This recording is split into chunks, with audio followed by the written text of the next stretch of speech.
Bonsoir à tous, nous espérons que vous allez bien, que vous avez passé une très bonne journée en ce beau mardi du mois de mars 2022. Il nous reste moins d'un mois avant les premiers tours de l'élection présidentielle, donc on va recenser un petit peu les actions que vous avez menées, les impressions que vous avez reçues de vos amis, de vos proches, etc. etc. Et puis, comment vas-tu mon cher Wakayu ? Eh bien, écoute, ça va très très bien, surtout quand je suis en ta compagnie, ma chère Queen, en compagnie de nos auditeurs fidèles ou infidèles, qui sait, chacun est libre après tout dans ce pays. Voilà. Mais je tiens à m'insurger parce que voilà, ça a commencé à 21h01 au lieu de 21h, donc voilà, quelle indignité quand même dès le début. Bonsoir tout le monde. Mon cher Nicolas, comment vas-tu ? Eh bien, bonsoir tout le monde, ça va super bien. Donc, on a échangé là par texto avec Agnès, elle m'a dit qu'elle venait aux alentours de 21h, donc on va l'attendre un petit peu. Voilà, moi j'ai bombardé, là j'étais invité à bouffer chez ma nièce et du coup j'ai foncé pour pas être à la bourre. Donc, c'est tout bon, voilà, donc tout va bien, prêt à faire feu. Elle t'a dit 21h ou 22h, pardonne-moi. Non, non, 21h, 21h, D'accord, ok. parce qu'elle est au QG encore là. Donc, je pense qu'elle va se libérer un moment. Je sais pas combien de temps elle pourra rester, mais elle m'a dit que qu'elle venait sur les alentours de 21h. Alors, voilà. Donc, je pense qu'elle va pas tarder, à mon avis, hein. Ok, parfait. Bon, et sinon, comment s'est passée ta journée militante ? Ah bah, bah ça a été assez relax aujourd'hui. J'ai coordonné pour une fois, parce qu'on a plein de trucs de prévus. Il va y avoir pas mal de surprises. Hein, je vous ai fait passer à toi puis à d'autres sur notre petit groupe un peu intime. Je sais pas si tu as vu, Queen. Il y a des choses qui sont en préparation. Et justement, Agnès, elle a bossé toute la journée là-dessus. Donc voilà, c'est dans les tuyaux. On sortira les choses comme d'habitude au dernier moment. Mais ça a été une journée comme ça où on est déjà en train de recenser. Moi, j'ai déjà deux procurations parce que j'habite à côté de la Suisse, donc je vais aller voter au consulat de France à Genève pour quelqu'un et puis je vais voter dans ma commune pour une autre personne en plus. Et on est en train déjà de recenser les délégués, les assesseurs, tout ça. Donc tout se met en place. Voilà, voilà pour moi. Bon, eh bien, c'est parfait. Sinon, qu'as-tu pensé de l'actualité, mon cher Wakayu ? Alors l'actualité malheureusement étant donné voilà mes journées bien remplies, je m'en suis pas trop préoccupé. Je pense que ça est toujours la même chose, hein, Covid, Ukraine. Bon bah malheureusement l'actualité est un petit peu occupée, ce qui Alors, il y a empêche quand un petit même... peu de parler voilà des sujets qui pourraient concerner la France et les Français. On est un petit peu voilà imposé, on nous impose un petit peu le tempo médiatique, mais ça ne nous empêche pas, nous, de nous inquiéter des sujets qui préoccupent les Français, à savoir la campagne quand même électorale et le programme d'Éric Zemmour. Alors, il y a quand même deux événements aujourd'hui qui nous touchent quand même d'assez près, puisque nous avons quand même le sénateur des LR, Sébastien Meurant, voilà, c'est bien ça, Sébastien Meurant, qui appelle tous les électeurs des Républicains à voter pour Éric Zemmour. Donc ça, c'est quand même une information qui a son importance. Et puis, on a quand même Stéphane Ravier qui a été complètement relaxé dans l'affaire qui l'opposait à Samia Ghali, puisqu'elle l'accusait de racisme, d'avoir tenu des propos sexistes, et il a été complètement blanchi par la justice. Donc voilà les deux actualités touchant Reconquête, de près ou de moins près d'ailleurs, qui ont été aujourd'hui. Enfin, la très très bonne nouvelle, les deux sont de bonnes nouvelles, mais enfin la très très bonne nouvelle, c'est quand même effectivement le ralliement de Sébastien Meurant. C'est vraiment très très... Ça fait du bien. Et je vois qu'Agnès... Je pense quand même que l'histoire de Stéphane Ravier, c'est aussi important parce que ça montre un petit peu toutes les dérives sectaires et contre la liberté d'expression qu'on peut avoir dès qu'on fait partie du fameux camp du bien. Donc je trouve que c'est quand même une victoire qui a son importance d'un point de vue juridique. Voilà, c'est tout ce que... Excusez-moi de vous couper, il y a Agnès qui est arrivée là, hein. Comme je Oui, ne sais pas combien de oui, temps elle oui. a. Merci beaucoup, Voilà. Nicolas. Je l'ai De rien. invitée à parler. Je te remercie. Je l'ai invitée Merci, à parler. merci. Je pense qu'elle interviendra quand elle le pourra. Bonsoir, Hugo. Comment vas-tu? Bah écoute, ça va bien. Du coup, là, j'ai passé une journée plutôt tranquille. Voilà, voilà, je voulais juste vous faire un petit coucou et bah, saluer Madame Agnès Marion. Et voilà. Alors, vous l'avez peut-être remarqué, chers auditeurs et intervenants, ce soir, à titre exceptionnel, nous enregistrons la séquence pour pouvoir partager et diffuser à un maximum de personnes qui n'ont pas accès à Twitter, notamment sur YouTube et sur Facebook, etc., afin qu'un maximum de gens puissent partager avec nous ces instants que nous allons partager avec Agnès Marion. Donc, Hugo, si tu veux bien juste te présenter pour les auditeurs qui ne te connaissent pas en 2 petits mots. Hugo? Le micro, Oui. j'ai eu un petit bug. Donc du coup, bah, moi, je suis Hugo Van Leven. Je suis porte-parole du mouvement citoyen Le Handicap avec Zemmour. Et je suis aussi co-rédacteur du programme Handicap d'Éric Zemmour. Donc je travaille avec le pôle handicap sur toutes les propositions liées du coup à l'handicap. Merci beaucoup à toi et nous accueillons Agnès Marion. Bonsoir Agnès Marion, merci beaucoup de nous avoir rejoints. Comment allez-vous en ce début de soirée? Agnès, vous avez le micro en bas à gauche de votre écran. Merci, excusez-moi, j'étais dans le vide. Je vous en prie. Bonsoir à tous. Donc je vous disais, voilà, je suis ravie de vous parler et j'étais en train de vous dire que je vous parle depuis le QG d'Éric Zemmour. Puisqu'en fait je suis à Paris pour l'inauguration de notre affiche de campagne pour que la France reste la France. Voilà, donc je suis au QG, dans le cœur du réacteur. Eh bien, merci beaucoup de nous faire l'honneur de votre présence ce soir parce que nous savons que vous êtes très occupé en ce moment. Donc, c'est toujours un plaisir que de vous avoir parmi nous pour ces échanges et le temps que vous nous accordez. C'est toujours un très bon moment. C'est un plaisir partagé. Nicolas, tu voulais intervenir, nous t'écoutons. Oui, je voulais intervenir pour saluer de vive voix mon amie Agnès. Bonsoir, parce qu'on Nicolas. m'envoie des textos. Je suis désolé, je te gonfle toute la journée, mais voilà. Non, Nicolas fait les frais de mon agenda hyper occupé, notamment, vous savez, au titre de la direction des fédérations, où il faut organiser voilà, tous les déplacements, notamment d'orateurs et la couverture par la presse, voilà, qui s'intensifie avec ces 3 dernières semaines de campagne, puisque, vous l'avez peut-être vu, Éric Zemmour a annoncé que nous allions faire 100 meetings départementaux et 22 meetings régionaux, de manière à ce que chaque Français, en lisant son quotidien ou son hebdomadaire régional, puisse entendre parler de nous et de ce que nous avons à proposer pour que la France reste la France. Et d'ailleurs, oui, pardon Nicolas, je t'en prie. Je vais juste finir, comme ça je vous laisse parler. Agnès, quand tu as l'occasion, on essaye de t'appeler parce que tu sais pourquoi. Oui, je sais. Voilà. Je vais y arriver. Hein. Je vais y arriver. Mais là, on est en train. J'en ai besoin, moi, c'est pour ça que Je sais. que En je fait, on est en t'embête. train de redéployer du coup nos déplacements et voilà. En fait, Nicolas a eu la gentillesse de m'inviter en Haute-Savoie, dont je suis originaire pour 50%, puisque ma maman est de Haute-Savoie.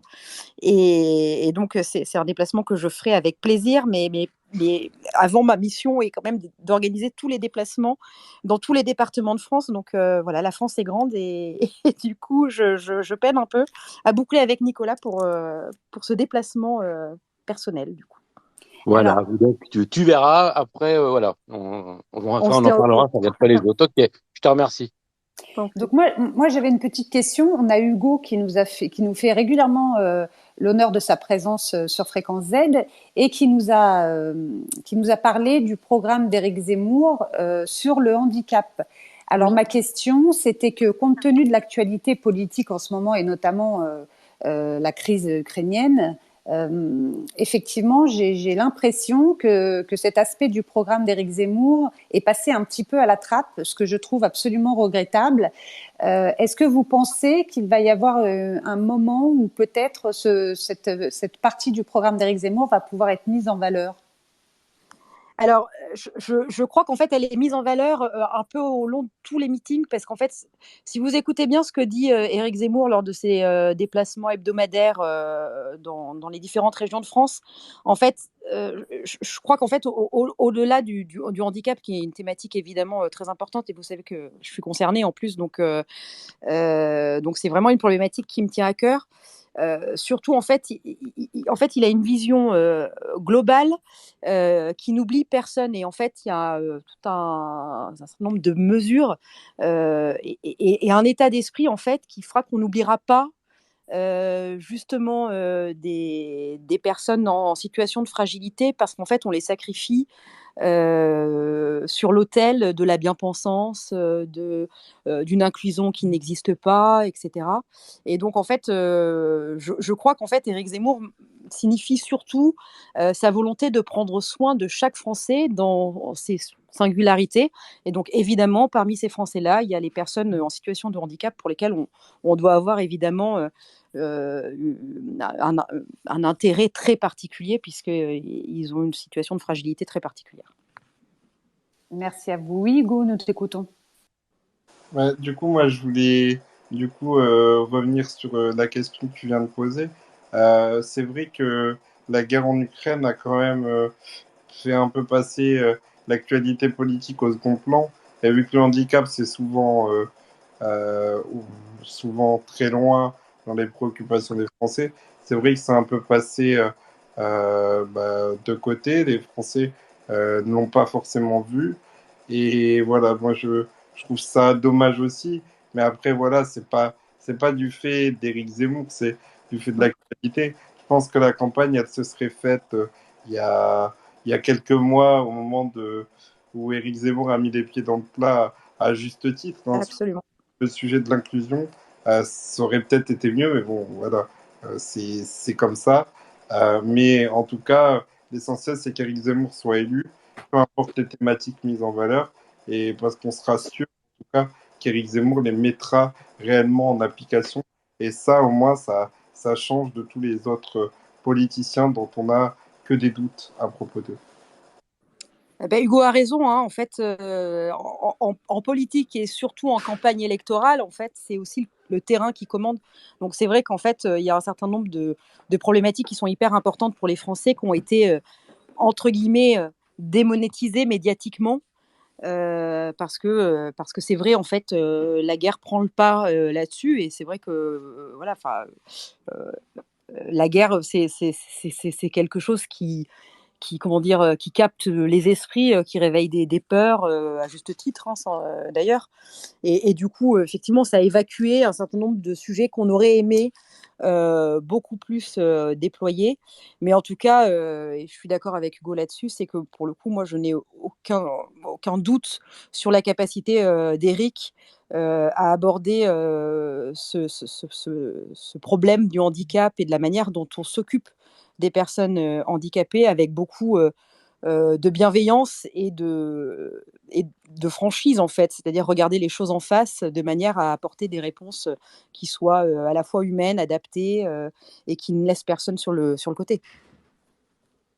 Merci beaucoup, Marion. Il est question d'un grand meeting, d'un grand rassemblement le 27 mars. Est-ce que nous aurons le plaisir de vous y retrouver? Ah oui, alors absolument, absolument. Je veux être là. Alors, vous voyez, juste avant de prendre le space, j'étais avec Olivier Hubeda, qui est quand même notre magicien des meetings, voilà, qui arrive à chaque fois à renouveler l'exercice et puis à donner des salles avec. Enfin voilà, je pense qu'il contribue à mettre en scène et à rendre explosif l'enthousiasme qui entoure tous les déplacements d'Éric Zemmour. Et donc là, il est sur le pont pour nous préparer un super meeting avec voilà, des scénographies qui sont pensées en fonction du temps, parce qu'on ne sait pas encore quel temps il fera dans 12 jours. Et puis avec déjà 34 000 inscrits. Donc ça veut dire que la place du Trocadéro est pleine. Et voilà, donc on vise les 45 000, et puis évidemment, on ne s'est pas donné de limite, hein, donc si on est 70 000 ou 100 000, écoutez, voilà, on espère. Georges, bonsoir, tu voulais poser une question, nous t'écoutons. Bonjour, chers amis. Oui, effectivement, je voulais poser une question d'actualité parce que justement, on a eu bonsoir Agnès. Bonsoir Georges. On a eu le dévoilement de cette superbe affiche de campagne du premier tour. J'ai bien Mhm. aimé d'ailleurs la spécificité qui consistait à dire qu'elle était du premier tour. Oui, tout à Euh, fait. donc il y a beaucoup de choses comment dire, qui relèvent de la communication discrète, si j'ose dire. Et par ailleurs, c'est presque la même affiche que la première, sauf que il y a de légères différences très subtiles, là aussi. Mhm. C'est-à-dire que c'est le même thème, c'est le même visage presque, mais il est un peu plus souriant, on voit beaucoup plus ses yeux, et on voit, moi ce que j'ai vu tout de suite dans cette affiche, c'est la campagne qui a été lancée il y a 2 jours avec le Ils vous disent. Oui, Donc, est-ce que c'est là un rappel? Moi, j'ai vu ça comme un rappel de cette campagne où il y avait on voyait des yeux de Français avec ce focus qui est mis là. Et là, effectivement, tout ce qu'on voit sur cette affiche, c'est les yeux d'Éric Zemmour. oui, Donc ça, tout à c'est... fait. Voilà. Ouais, des très beaux yeux verts, à la fois un regard qui est lucide, je trouve, et puis bienveillant. Et je suis d'accord, en fait, voilà, et avec un sourire qui est aussi déterminé. Donc, je pense qu'elle dit bien voilà, la qualité de notre candidat, en tout cas, et sa volonté de parler à tous, et, voilà, et de s'inscrire dans cette grande tradition française aussi. Donc, voilà, il nous a expliqué combien le peuple français était merveilleux, voilà, par sa culture, par son héritage, par son intelligence, etc. Et qu'il fallait relever tout ça. Et je trouve que même dans la posture, on voit ça. Oui, ouais, ouais, je suis entièrement d'accord avec vous. Mais c'est très très bien joué, c'est très bien amené. Bon, ben, C'est-à-dire tant que mieux. la séquence entre ce hashtag ils vous disent et le dévoilement de cette affiche, j'ai trouvé, c'est comme un crescendo en fait, donc c'était très beau. Et j'ai une deuxième question à vous poser, chère Agnès. Euh, on a grosso modo, si encore une fois, tout est question d'hypothèse de travail chez moi, hein. Rien n'est Mhm. certitude, mais on a clôturé en quelque sorte les rassemblements venant du RN avec ce climax du ralliement de Marion Dis Marion, ouais. à Toulon. Maintenant s'ouvre une nouvelle période. Donc, on a vu aujourd'hui le ralliement de ce sénateur LR dont j'ai déjà oublié le prénom, Sébastien euh, Meurant. Sébastien Meurant, merci beaucoup. Et en même temps, il y a ce dévoilement de la fiche de campagne avec un slogan qui, rappelons-le pour nos chers auditeurs, était le slogan de campagne pour le congrès LR de Éric Ciotti. Oui, Donc, c'est vrai. moi, je vois deux événements concomitants.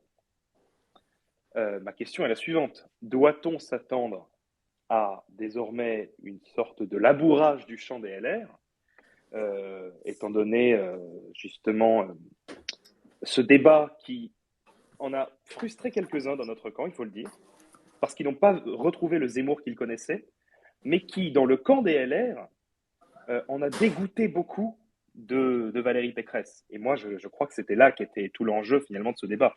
C'était de montrer tous les mensonges de Pécresse. Tout D'ailleurs, à fait.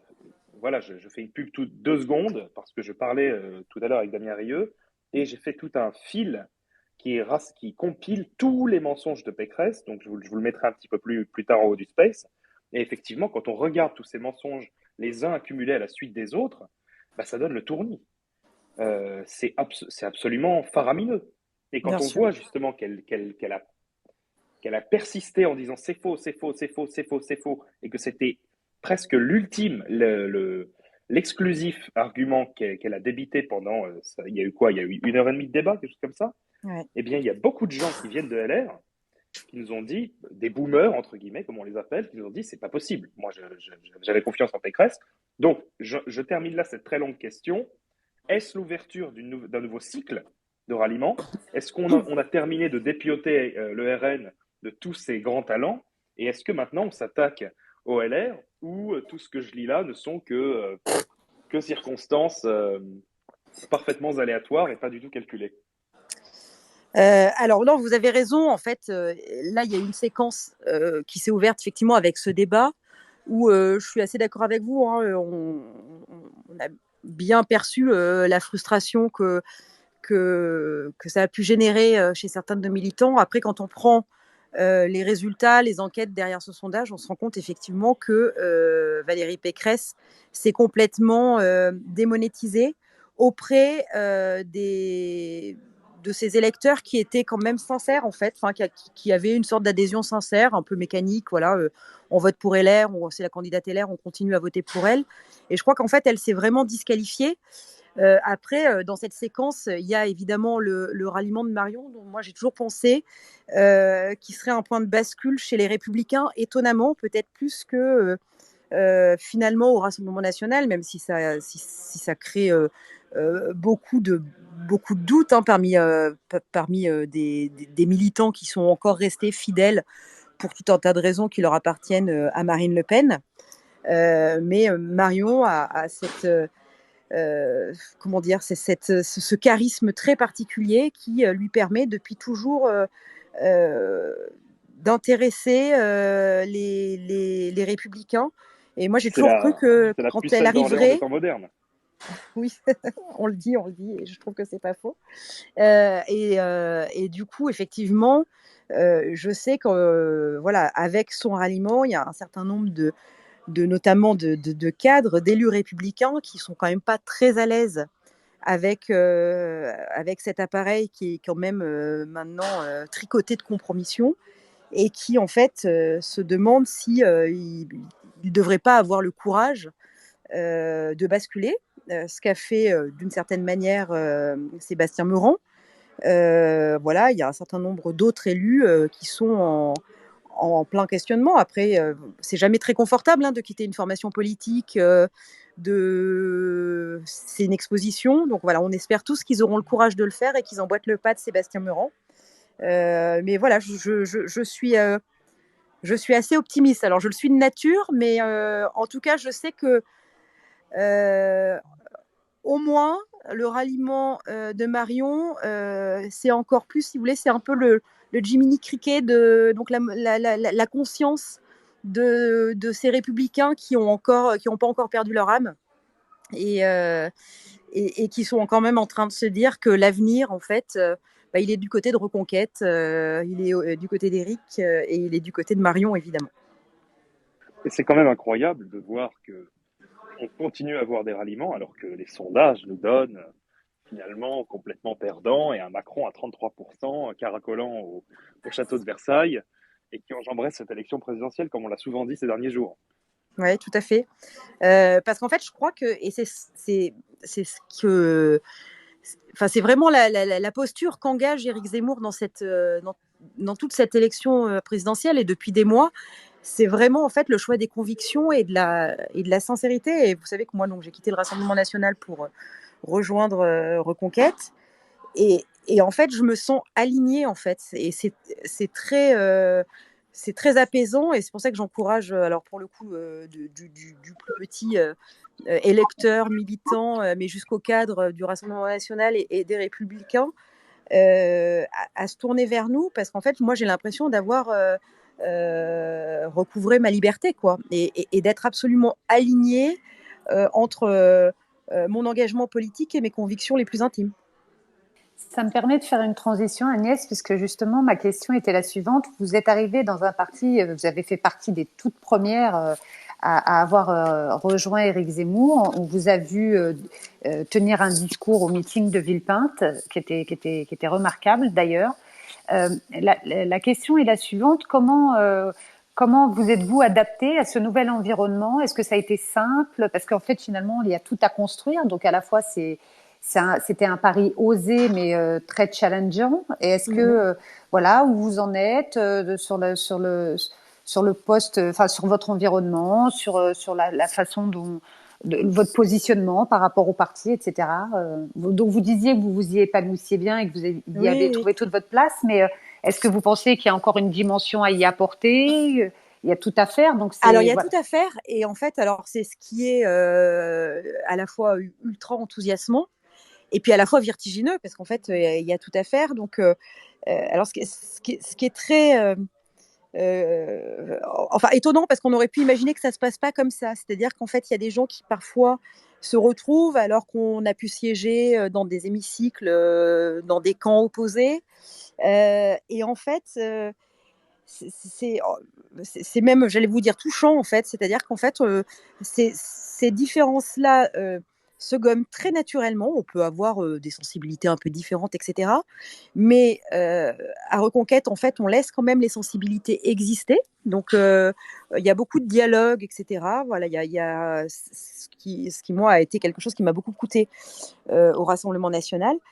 Et en fait, les gens arrivent à très naturellement dépasser euh, leur propre prisme, en fait, euh, pour faire une communauté. Enfin voilà, et cette communauté, en fait, elle se fonde simplement sur le fait que on peut avoir, entre guillemets, des dadas, etc. Il y en a qui aiment parler de telle thématique, l'autre qui pense que c'est plus important de parler du pouvoir d'achat, l'autre de l'immigration, l'autre des problèmes sociétaux, enfin peu importe en fait, mais on sait tous qu'en fait, et je pense qu'en fait il y a cette espèce de procès en bonne intention, c'est qu'en fait on sait que si jamais la personne ne voit pas exactement les choses comme on les voit, c'est pas parce qu'en fait elle sert des intérêts personnels, c'est pas parce que elle ne partage pas nos convictions, c'est parce qu'en fait elle place les choses sur un ordre différent, mais tout ce qui nous réunit et qui est bien plus fort que tout ça, c'est finalement l'amour qu'on partage ensemble pour la France et la volonté vraiment de la sauver du gouffre dans lequel elle est en train de s'enfoncer. Donc en fait, je trouve que c'est voilà, c'est très motivant de travailler dans cette ambiance-là. Après, vous avez raison, il y a tout à faire. Alors, c'est amusant parce qu'en fait, vous savez, moi, j'ai été quand même bien impliquée au Rassemblement national, plutôt à l'échelon régional et municipal. Mais vraiment, c'était très difficile. On traînait les gens, il fallait les motiver, il fallait motiver nos militants. Et là, en fait, je me retrouve avec le problème inverse, c'est-à-dire qu'en fait, je dois canaliser de l'énergie. Ce qui m'est pas arrivé souvent en fait dans ma vie politique, où souvent on se dit bon allez je fais un tractage, venez les gars et tout, il faut m'aider. Et puis en fait, vous vous dites, bon, bah super, on est trois. Et là, en fait, on dit, bah voilà, je vais faire ça. Et en fait, vous avez 100 mains qui se lèvent, quoi. Et vous dites, c'est incroyable. Et 100 mains, ça veut dire qu'il faut les organiser. C'est pas du tout la même logistique, c'est pas du tout les mêmes rapports humains qui s'instaurent. Il faut être plus leader, il faut être plus chef, il faut être plus organisé. Mais c'est très enthousiasmant. Et en fait, du coup, c'est surtout que c'est phénoménal d'avoir autant de ressources. Et enfin, ça nous donne quand même le sentiment que voilà, Reconquête, c'est parti pour longtemps et qu'on a plein de choses à faire au-delà des présidentielles qui sont évidemment notre premier principal objectif, des législatives, mais ensuite, voilà, Reconquête va s'inscrire dans le temps et donc c'est génial d'avoir cet outil désormais à disposition. On sent d'ailleurs une franche camaraderie apparaître au regard des différentes vidéos, des différents clichés photos. On voit une espèce comme ça de bonne humeur, de solidarité, enfin vraiment quelque chose d'unique dans ce parti. Alors, est-ce que tout cela est le fruit de mon imagination fertile ou alors réellement réside-t-il au sein de ce parti, ce climat? Alors, vous le disiez, effectivement, il y a un engouement, il y a une ferveur, mais au-delà de cela, est-ce qu'il y a vraiment cette camaraderie, en tout cas au niveau des cadres du parti, que l'on peut ressentir au travers des vidéos et des photos? Alors, il y a vraiment une camaraderie. Alors après, vous savez, ça reste une institution humaine, hein, donc il y a des moments où ça se chafouine et tout. Bon, bref, c'est normal tout ça. Mais en revanche, je pense qu'il y a une excellente camaraderie parce qu'en fait, Éric Zemmour est un très bon camarade. Et moi, je suis vraiment frappée de ça. C'est-à-dire que voilà, il a toujours un mot gentil, la volonté de prendre un petit moment avec les gens qu'il croise. Je crois qu'il se régale aussi dans cette campagne. Il est content de vivre cette aventure-là. Il est armé de ses convictions et il sait pourquoi il se bat. Il sait pourquoi il prend des coups aussi. Et du coup, en fait, c'est vraiment un très bon camarade. Donc, je pense qu'en fait, son bon esprit irradie sur ses cadres. Merci à vous. Avant de laisser la parole aux intervenants qui veulent vous poser des questions, est-ce que, selon vous, Éric Zemmour a-t-il pris la pleine conscience de la ferveur des militants, mais aussi de ce qu'il provoquait chez certains, cette espèce d'espoir fou qu'il réveillait chez les gens? Alors, oui, je crois qu'il en a pris pleinement conscience et je crois que ça le rend. Merci beaucoup. Vous voyez, je suis dans la réserve et j'ai quand même des gens qui descendent chercher du matériel de propagande. Vous voyez, même à cette heure-ci. Non, je crois qu'en fait, il a pris vraiment toute la mesure de l'espoir qu'il suscitait, même si, comment vous dire, je me mets à sa place. Hein, ça doit être. Enfin, on doit se sentir tout petit et je crois que c'est vraiment la manière dont il le prend, c'est-à-dire qu'il le prend avec beaucoup de responsabilité et d'humilité à la fois. C'est certainement la raison pour laquelle voilà, enfin, il garde la tête froide, il garde cet esprit de sympathie qui fait qu'en fait on a une vraie facilité comment dire, à s'investir pour lui, à dépasser les petits moments de tension qui peuvent exister dans toute organisation. Vous savez, quand il y a les tracts qui n'arrivent pas, ça fait râler tout le monde. Enfin bon, bref, tout ça, ça nous rend pas angélique. Hein. Mais voilà, je pense que au nom de sa de son extrême investissement, de sa grande sincérité, de sa grande gentillesse et de sa grande franchise avec nous, on est capable de prendre sur nous et puis voilà, de se remettre tout de suite au travail, de reprendre tout de suite notre combat à ses côtés. Merci à vous, Agnès. Marie-Paul, vous vouliez dire un petit mot? Alors, je vous présente, chère Agnès, Marie-Paul, qui est notre... qui est alors, dans les Pyrénées. C'est ça, et qui est notre doyenne de 96 ans. Absolument. Donc, je me rappelle très bien de Marie-Paul. Chère Marie-Paul, bonsoir, nous vous écoutons. Il faut réouvrir votre micro, Marie-Paul, en bas à gauche. Non? Bon. Ok. Bon. Ça y est. Oui, je suis contente de dire quelque chose à Agnès. J'écoute ce qu'elle dit et je me régale. Mais je voulais vous dire, et vous serez contente de savoir ça, c'est que moi, je ne peux pas aller me promener pour faire tout ce que vous faites. Mais par contre, je suis sur YouTube, sur Facebook, sur Messenger. J'ai tous mes comptes.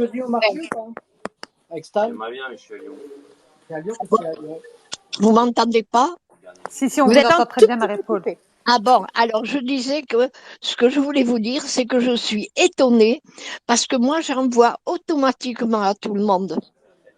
Et j'ai de plus en plus de réponses positives. Ah, super. Ah, mais c'est énorme. Alors, ça, c'est très important parce que je vous dis, je suis sur tous les réseaux, hein, et on me répond partout. Ensuite, ce que je voulais vous dire aussi, je ne sais pas d'où je l'ai reçu, mais j'ai reçu aujourd'hui un sondage qui n'était pas passé par Macron, où Zemmour avait 24% et Macron 11%. Ah, ben écoutez, Dieu vous entende alors.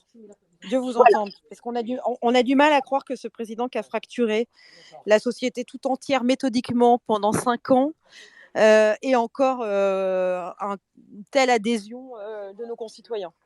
Mais parce qu'il y a beaucoup, beaucoup de gens qui ne s'intéressent à rien, qui n'écoutent rien. Donc, ils voient, on a un président qui gesticule beaucoup, donc ils le trouvent bien, voilà, tout simplement. Mais je vous dis, moi, je suis étonnée parce que c'est tous les jours que j'ai des gens qui me répondent positivement et je sens qu'ils viennent Zemmour. Bon, bah, écoutez, alors je suis ravie, puis je vous remercie pour votre militantisme numérique, du coup.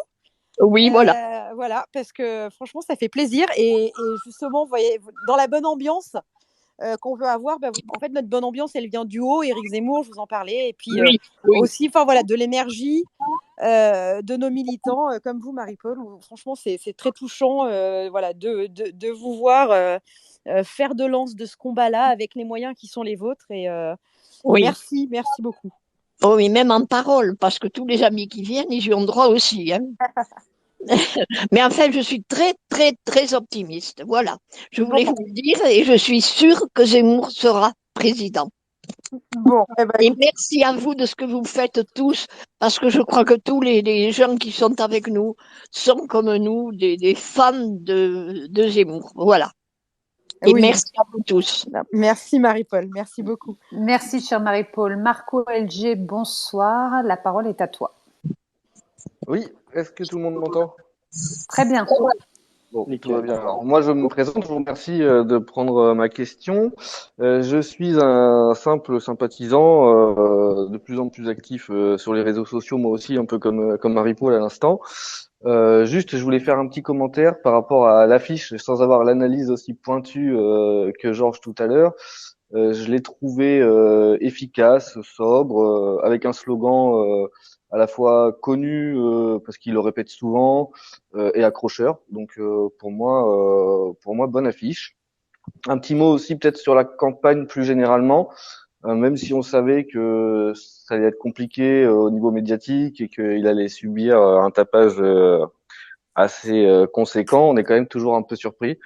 Mais voilà, c'est quand même. On parlait de la question du handicap tout à l'heure en début de retransmission. En fait, ça a été un des points où franchement le traitement médiatique a été vraiment dégueulasse par rapport à ce qu'il a dit. Voilà, je trouve vraiment il y a d'autres sujets. Hein. Poutine s'en est un aussi où ils se servent énormément de ce sujet-là pour le discréditer. Bon Oui, voilà, c'est très compliqué on lui sur plein fait de thèmes. beaucoup de procès d'intention, mais cela dit, en tout cas en ce qui concerne la polémique sur le handicap, je pense en fait que ça a été la polémique de l'arroseur arrosé, parce qu'en définitive, et je ne sais pas si Hugo, par exemple, a les mêmes retours que moi, mais toutes les personnes qui sont finalement confrontés au handicap, soit parce qu'ils le vivent personnellement, soit parce qu'ils ont des personnes en situation de handicap dans leur entourage, toutes les personnes disent mais en fait merci d'avoir mis ce sujet-là sur la table parce qu'en fait l'inclusion c'est souvent le faux nez pour ne pas offrir aux personnes handicapées des solutions personnalisées, adaptées et qui permettent de répondre réellement à la situation qu'ils vivent en fait. Enfin, je veux dire, voilà, mettre les enfants en milieu scolaire ordinaire alors que les professeurs ne sont absolument pas formés à leur handicap ou qu'il n'y a pas suffisamment d'AVS pour assister l'élève en question, c'est scandaleux en fait. Enfin, je veux dire, voilà, en fait, on s'achète une vertu à bon compte en fait. Et je crois que c'était hyper nécessaire de le faire et que dans cette polémique, finalement, ils ont été bien attrapés parce qu'en fait, la plupart des personnes en situation de handicap ou leur entourage ont très très bien compris parce qu'en fait, ils vivent les choses d'une manière qui n'est pas idéologique, contrairement à toutes les belles âmes. Ils ont très bien compris qu'en fait, c'était évidemment la solution à laquelle ils aspiraient pour eux-mêmes ou pour leurs enfants. Ok, alors j'avais une double question pour vous Agnès justement.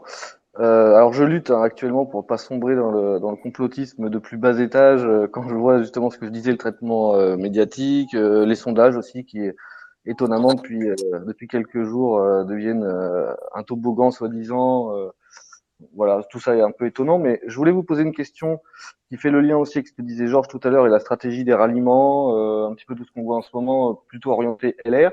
Vous qui venez du RN, est-ce que vous avez une analyse par rapport aux raisons, alors si tant est qu'on pense que les sondages sont effectivement à prendre en compte et à les trouver authentiques, le maintien du socle quand même que Marine Le Pen arrive à avoir aujourd'hui, malgré les défections qu'elle a eues, malgré Marion tout récemment. Est-ce qu'il y a quelque chose qui tient plus à du vote réflexe? Est-ce qu'il y a autre chose par rapport aux militants RN que vous connaissez sûrement mieux que nous? Et j'enchaîne juste avec la deuxième question, comme ça après je vous laisse la parole. Je voulais savoir par rapport au grand oral de l'AMF qui a eu lieu aujourd'hui, s'il y avait une raison particulière pour laquelle Éric Zemmour n'a pas participé à ce grand oral. Voilà. Alors, concernant l'électorat RN, je pense qu'en fait, le Rassemblement national, qui était avant le Front national, a quand même 40 années d'existence sur l'échiquier politique français. Donc, il y a de fait un socle qui perdure et certainement une sorte de réflexe, c'est-à-dire que voilà, quand on en a ras-le-bol de l'immigration, des taxes, etc., on se dit que c'est mécaniquement un peu le Rassemblement national qui porte ces idées-là. Aussi parce qu'en fait, je crois que les gens ne connaissent pas la réalité interne du Front National, enfin du Rassemblement national aujourd'hui, c'est-à-dire le fait que ça soit un parti où il n'y a absolument aucune possibilité de débat interne, où il y a un management de la terreur, c'est-à-dire qu'en fait, on vous dit de vous taire parce que sinon vous ne serez pas réinvesti. On Et commence d'ailleurs, à il y a voir que beaucoup. le débat, c'est pas son fort d'ailleurs, hein. Pardon. Oui, exactement. Exactement. D'ailleurs, effectivement, oui, vous avez raison de le rappeler. Marine vient de refuser les débats de premier tour au motif que, au vu de sa qualité électorale, elle n'était pas de ce niveau-là, quoi. Donc, enfin voilà, c'est proprement hallucinant, mais c'est exactement ce qui se passe au Rassemblement national. Vous avez un avis divergent, une idée qui ne colle pas à ce que pense le petit entourage de Marine Le Pen. C'est même pas que vous n'êtes pas écouté, c'est qu'en fait, c'est un motif de suspicion. C'est Ouais, déjà un acte de rébellion contre le chef. moi, Or, je un disais cet bon après-midi que chef, c'était la Jupiter de l'opposition. C'est peut-être un peu ben ça. voilà, non mais il y a de ça. Il y a effectivement, hein, d'ailleurs, dans cette espèce de comment dire, il y a un journaliste du Figaro, Charles Sapin, qui a écrit un livre. Il n'avait pas vu l'arrivée d'Éric Zemmour, malheureusement, mais qui s'appelait Le tango des fossoyeurs. C'est-à-dire qu'il disait que depuis 5 ans, en fait, Marine Le Pen et Emmanuel Macron s'étaient choisis comme adversaires mutuels. Parce qu'en fait, tous les deux, ça les arrange, en vérité, d'être cavaliers ensemble. Donc, du coup, voilà. Et en fait, je pense que les gens ne connaissent pas la réalité du Rassemblement national interne, hein, mais qui dit quelque chose sur la manière dont ils pourraient se comporter s'ils étaient aux affaires, c'est-à-dire voilà, l'absence totale de débat, le management de la terreur, où en fait on distribue les places par copinage, on vous menace de ne pas vous réinvestir alors que vous êtes un élu qui fait très correctement son travail et voire plus correctement que d'autres qui sont promus parce que vous n'êtes pas tout à fait d'accord sur telle stratégie de campagne, etc. Et puis, c'est un parti qui est grévé de dettes extrêmement lourdes. Quand Marine Le Pen a récupéré le Rassemblement national en 2011, il y avait 11 millions d'avoirs. Aujourd'hui, il y a 24 millions de dettes. Voilà, moi, je trouve que c'est quand même assez significatif d'une mauvaise gestion et je ne suis pas sûre d'avoir envie de lui laisser la Banque France. Donc voilà, donc effectivement, il y a encore un vote réflexe. Je ne pense pas du tout qu'il soit aussi haut que ce qui est donné par les sondages, parce que je vois bien que les meetings sont poussifs, qu'elle a du mal à remplir elle a du mal à remplir les salles, même en terre très conquise, par exemple à Aigues-Mortes, il y a 2 semaines, elle fait difficilement 900 personnes dans un meeting où il n'y a pas une ambiance électrique du tout, une ambiance assez convenue. Donc voilà, moi, honnêtement, je vois personne qui me parle de Marine Le Pen, même si parallèlement, on ne peut pas dire qu'elle fasse objectivement une mauvaise campagne, mais elle fait une campagne où elle essaie de se protéger des coups dans l'espoir d'être dans ce deuxième tour avec Emmanuel Macron, où on sait parallèlement qu'elle n'est pas en capacité de parler à l'électorat des Républicains. Elle l'a jamais maintes fois prouvé. Donc, c'est une voie de garage. Alors, Agnès, moi j'ai une question pour justement enquiller sur ce que vous venez de dire, parce qu'il y a beaucoup de choses très intéressantes. Primo, à propos des meetings dont vous venez à l'instant de parler, effectivement, c'est dur pour elle de remplir des salles. On sait elle a affrété tout un tas de bus justement pour faire le tour de la France et faire en sorte qu'il y ait des supporters qui soient mordicus Rassemblement National pour s'assurer d'une certaine qualité sur les déplacements qu'elle entreprend. Bon. Alors je les plains ces supporters-là parce qu'effectivement s'ils doivent se rendre sur tous les meetings en bus et être là, enfin je sais pas comment ils font, hein, comment ils se douchent, comment ils se lavent, bref les commodités de base quoi. Je sais pas du tout comment ils gèrent leur vie, mais bref. Voilà, moi le fait est qu'on on nous envoie beaucoup de messages en message privé. Et il y a une personne qui me dit la chose suivante. Je me suis rendu compte qu'en échangeant avec certains militants au Rassemblement national, qui sont encore sur le programme de Marine Le Pen de 2017 et qui ne sont pas du tout au fait de son revirement de programme. Il me dit qu'il pense qu'il faudrait informer beaucoup plus sur les revirements et mettre l'accent sur tous les changements de cap que Marine Le Pen a clairement entrepris. Car Macron espère clairement Marine Le Pen, on le voit dans les sondages. Moi, quand je lis des sondages, je vois Macron à 33%, mais juste derrière, je vois Le Pen à 18%. Ouais. Je vois Le Pen qui ne bouge pas, alors que clairement, au même titre que pour Macron, la ferveur populaire n'est pas là. Il suffit de regarder l'adhésion lorsqu'une vidéo en direct d'un de ces meetings est diffusée. Bon, elle a fait 1000 personnes au moment où Zemmour en faisait 100 000. Tout à fait. Donc, c'est quand même assez problématique. Moi, je vais être très franc avec vous. On a parlé avec pas mal de militants RN. On a parlé avec pas mal de militants RN depuis 3-4 mois. Et je pense personnellement qu'il y a certains militants RN qui ne changeront jamais leur vote pour Zemmour. Pour une simple et bonne raison, c'est qu'il est juif. Voilà, je préfère le dire, parce qu'on me l'a dit. Parce que des militants RN me l'ont dit. Donc ça, c'est une première raison qui est quand même très, très problématique. Ils sont libres de leur vote, évidemment, mais c'est quelque chose qui doit être dit. Ça ne doit pas être un non-dit, parce que eux l'assument. Voilà. Ensuite, il y a ce virage islamo-droitiste qu'on a vu de la part de Marine Le Pen. Alors, on a vu une photo où elle prenait un cliché qu'elle prenait avec une fille voilée sur un parking. Bon, très bien, il y a une dame qui passe par là, elle veut prendre une photo, ok. Mais on a vu s'accumuler, on a vu s'ajouter à ce compte-là une représentante dont j'ai déjà oublié le nom, qui elle aussi est allée soutenir une dame qui tient un supermarché, et cette dame est affiliée aux Frères musulmans. Anne-Sophie Rigaud à Avignon. Voilà, Anne-Sophie Rigaud à Avignon. L'état désastreux des finances, vous en avez parlé. Le FN, je crois, est endetté de quelque chose de l'ordre de 14 millions d'euros, si je ne me trompe pas, de leurs finances aujourd'hui. Donc, comme 24. vous l'avez très justement rappelé, 24, ouais. 24. Ok, j'ai des chiffres qui sont pas corrects. Bon, de 24 millions d'euros. Il y a le tango des Fossoyeurs, dont vous avez parlé. Charles Sapin était avec nous il y a quelques minutes sur le Space. Je l'ai invité à monter, mais j'ai compris le fait qu'il ne pouvait pas franchement s'engager avec nous, à venir nous parler. Et enfin, il y a ce refus du débat du premier tour. Donc, j'ai vraiment l'impression, moi, de voir un parti qui est exsangue, qui capitalise sur toutes ces raisons que je vous ai données, et le fait enfin, c'est le meilleur allié de Macron, en quelque sorte. C'est-à-dire que Macron ne peut pas faire sans eux. Il veut créer ce duel dont on nous a rabâché les oreilles pendant 4 ans, et dont aucun des Français ne voulait.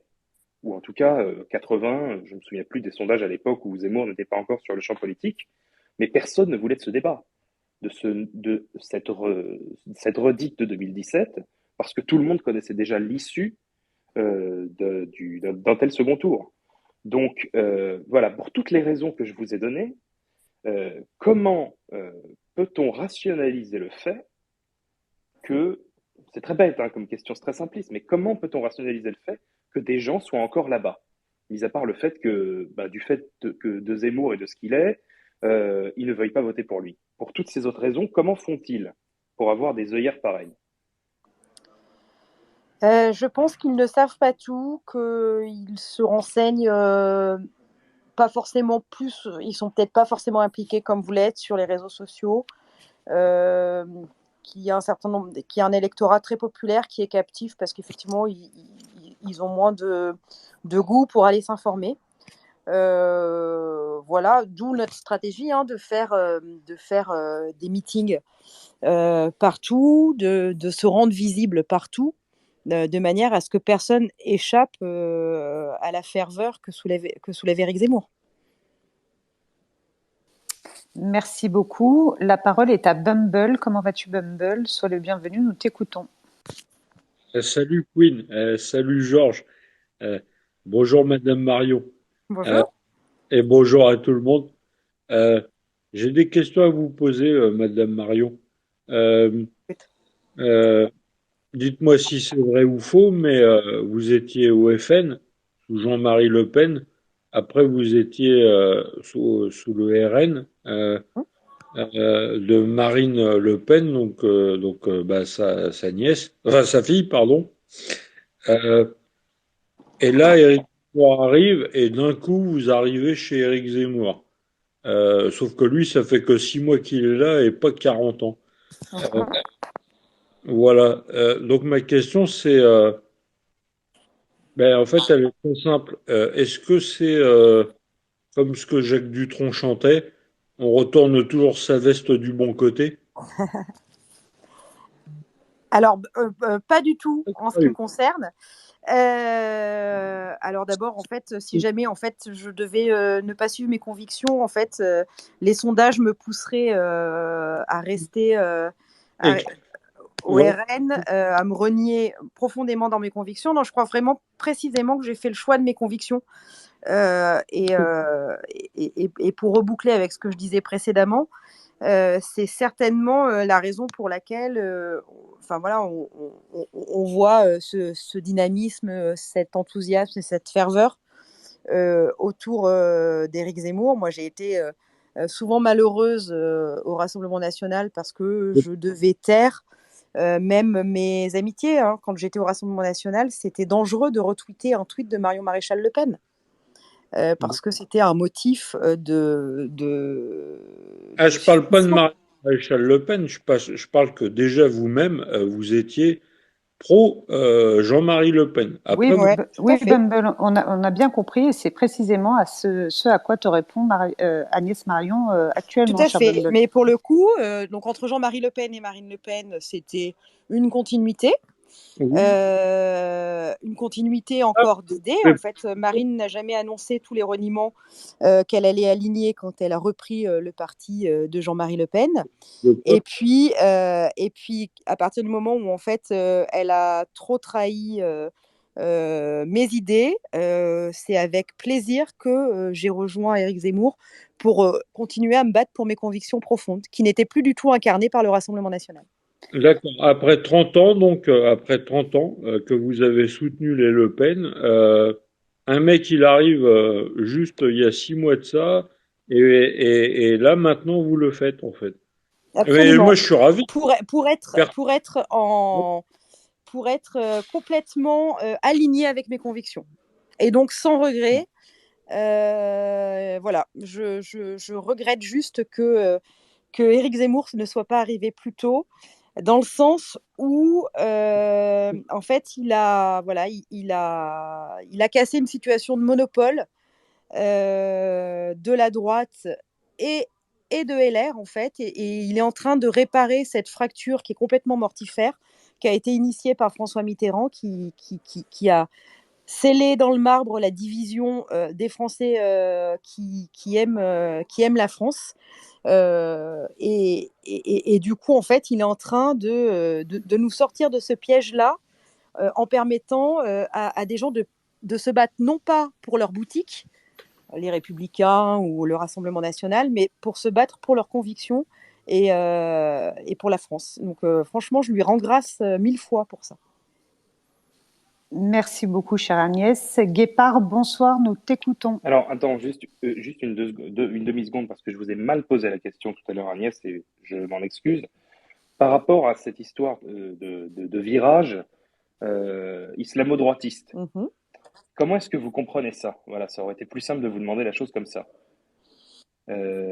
Parce que moi, je n'arrive pas à me l'expliquer, parce qu'effectivement, si Marine Le Pen est à 18% et qu'elle surplombe elle aussi les sondages et qu'elle est certaine d'être qualifiée au second tour, comme elle le dit, pourquoi se sent-elle l'obligation d'aller courtiser un électorat qui est aux antipodes de ce que le FN puis le RN a combattu pendant des dizaines d'années? C'est incompréhensible pour moi.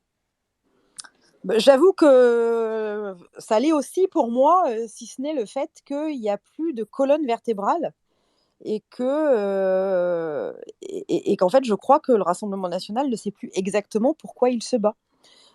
Que tout le sujet de l'identité, de la défense de notre héritage et du combat de civilisation n'est à mon avis plus un axe que souhaite défendre Marine Le Pen et ses cadres. Donc c'est devenu une sorte de parti un peu centriste qui ne Ils connaît se plus vraiment sont la teneur effectivement, du c'est message qu'il devenu souhaite mettre en avant pour les Français. exactement. C'est-à-dire effectivement régler les problèmes de l'immigration qui arriveraient, mais pas de tous les problèmes de l'immigration qui est déjà là. Et les problèmes sont pas simplement sur les personnes immigrées à venir, mais sur la manière dont se conduisent certains immigrés ici, qui sont effectivement en défaut d'assimilation. Et, C'est terrible. et je n'entends sais pas pas si vous l'avez parler vu. du problème de l'assimilation dans les rangs de Marine Le Pen, qui est un vrai problème en fait.